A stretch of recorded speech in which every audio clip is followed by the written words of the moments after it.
Bismillahirrahmanirrahim. Assalamualaikum warahmatullahi wabarakatuh. Apa kabar anak-anak semua? Semoga kita selalu dalam keadaan sehat walafiat ya. Nah, sebelum belajar kita membaca doa terlebih dahulu. Allahumma inni as'aluka ilman nafi'an wa rizqan tayyiban wa amalan mutaqabbalan. Nah, sekarang kita masuk ke tema 1 subtema 2. Pertumbuhan dan perkembangan manusia. Pertumbuhan dan perkembangan manusia dicirikan dengan bertambahnya berat dan tinggi badan. Ingat ya, pertumbuhan dicirikan dengan bertambahnya berat dan tinggi badan. Itu namanya pertumbuhan. Nah, kemudian perkembangan ditandai dengan bertambahnya kemampuan. Jadi bertumbuh dan berkembang itu berbeda. Bertumbuh itu dicirikan dengan bertambahnya tinggi dan berat badan kayak kalian nih. Dari dulu pas kelas 1 pasti sampai kelas 3 sekarang pasti mengalami perubahan berat badan dan tinggi badan. Nah, dan kalian juga mengalami perkembangan apa itu? Bertambahnya kemampuan. Yang tadinya kalian belum bisa membaca di TK, kemudian di kelas 1, di kelas 2, kelas 3 sekarang sudah lancar membaca. Sudah lebih pintar, berarti kalian mengalami perkembangan. Kemampuan kalian lebih banyak. Nah, kemudian pertumbuhan dan perkembangan manusia dipengaruhi oleh faktor makanan bergizi. Nah, makanan bergizi yang pertama nih, pertumbuhan dan perkembangan. Kalau misalnya tidak makanan bergizi, tentu pertumbuhan dan perkembangannya akan menjadi lebih lambat. Kemudian apalagi? Faktor keturunan orang tua. Nah, keturunan orang tua juga. Misalnya nih, ada orang tua yang orang tuanya dulu itu tinggi, badannya tinggi sekali, 180. Nanti anak-anaknya biasanya tingginya sama kayak orang tuanya, tidak jauh beda. Kemudian waktu istirahat. Nah, waktu istirahat juga sangat penting mempengaruhi perkembangan dan pertumbuhan seseorang. Kemudian olahraga. Nah, olahraga nih, dulu ibu pas waktu di sekolahan, ibu olahraganya berenang. Pas di SMP di pesantren olahraganya berenang. Nah, dulu ibu pendek sekali pas kelas 6 SD.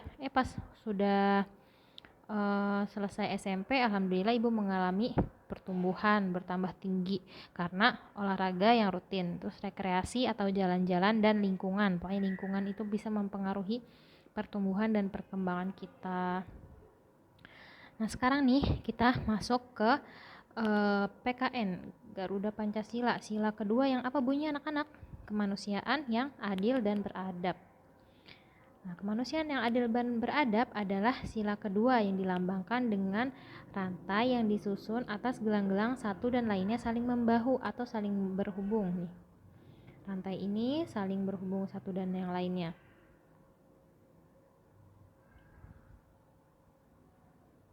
Nah, mata rantai yang persegi 4 melambangkan laki-laki. Yang persegi 4 nih mana? Yang ini.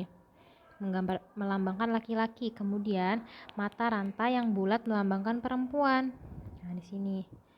Mata rantai yang saling berkait melambangkan satu sama lain perlu bersatu sehingga menjadi kuat seperti rantai.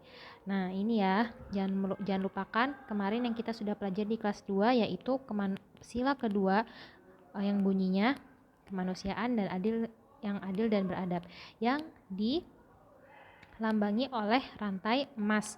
Nah, rantai emas tadi ada yang persegi 4 tadi melambangkan laki-laki, kemudian yang bulat melambangkan perempuan. Kenapa rantai gambarnya bersatu itu? Nah, itu sebagai tanda melambangkan kalau kita warga Indonesia satu sama lain itu saling bahu-membahu. Nah, sekarang nih ibu akan kenalkan macam-macam zat gizi dalam makanan sehat. Nah, maksudnya zat-zat gizi itu apa sih? Zat-zat gizi itu adalah zat yang penting bagi pertumbuhan dan perkembangan kita. Di antaranya apa aja ya? Ada karbohidrat. Karbohidrat itu apa sih? Karbohidrat itu menghasilkan energi dan tenaga untuk tubuh manusia. Kita dapat mendapatkan karbohidrat dari nasi, kentang, jagung, singkong, dan mie. Seperti ini juga karbohidrat ada dalam umbi-umbian itu banyak karbohidratnya yang bikin kenyang. Tepung, nasi, yang itu mengandung karbohidrat yang nanti di dalam tubuh akan menjadi energi dan tenaga. Kemudian apalagi lemak.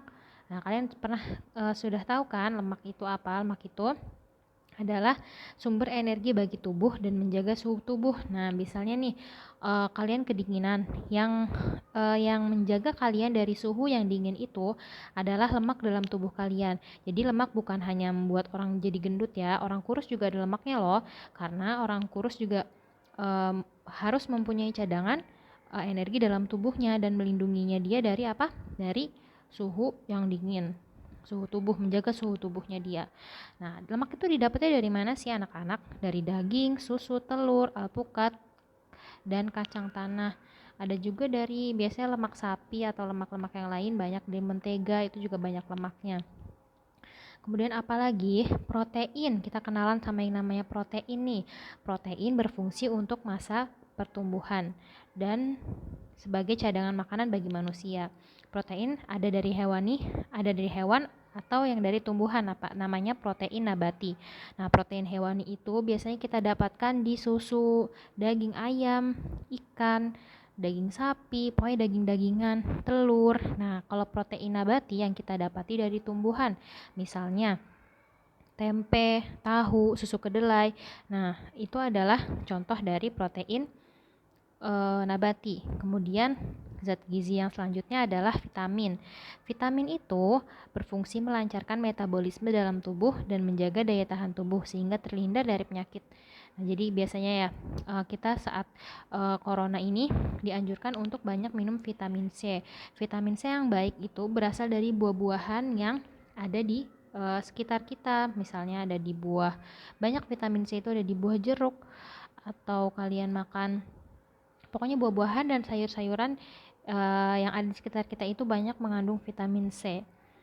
Kemudian yang terakhir adalah mineral.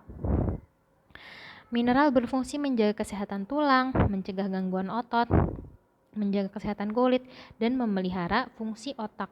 Mineral kita dapati di sayuran hijau, kacang-kacangan, dan susu.